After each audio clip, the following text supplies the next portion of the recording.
کو غصب کرنے کے لیے، جو پاکستان کے سیاسی ورکرز کے، پاکستان کے وکلا کے اور پاکستان کے شہریوں کے حقوق کو غصب کرنے کے لیے ایک بندوبست کیا گیا ہے۔ آج دیکھیے کہ پاکستان میں جو ووٹ لیتا ہے، چاہے وہ آپ کا سابق وزیر اعظم ہو یا پاکستان کے اندر جو وکلا آپ ووٹ لیتے ہیں، ابھی ذکر ہوا ان کا سلمان منصور صاحب کا،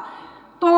اس کو چپ کرایا جاتا ہے، اس سے مینڈیٹ چھینا جاتا ہے۔ ابھی کل پنجاب بار کے اندر انہوں نے مارشل لا لگایا ہے، پنجاب بار کے اندر انہوں نے الیکشن نہیں، انہوں نے نامزدگیاں کر کے ایک جعلی وائس چیئرمین کو الیکٹ کیا ہے، ہم اس کی مذمت کرتے ہیں۔ اسی طرح اسٹیبلشمنٹ کے نمائندے جو صدر سپریم کورٹ بار ایسوسی ایشن ہے، بڑی تکلیف ہوئی کہ وہ بیٹھ کے مارشل لا کو جسٹیفائی کر رہے تھے۔ تو یہ معیار رہ گیا ہے۔ بنیادی طور پہ یہ سب لوگ وہ ہیں جو اس ہائبرڈ نظام کے رکھوالے ہیں اور وہ چاہتے ہیں کہ پاکستان کے اندر یہ اپنے جو مالی مفادات ہیں ان کے تحفظ کے لیے پوری ریاست جو ہے، جو سیکورٹی سٹیٹ ہے، بجائے ڈیموکریٹک سٹیٹ ہونے کے، انہوں نے سیکورٹی سٹیٹ کے ذریعے آپ لوگوں کو مکمل طور پہ آپ کے حقوق سے محروم کر دیا ہے۔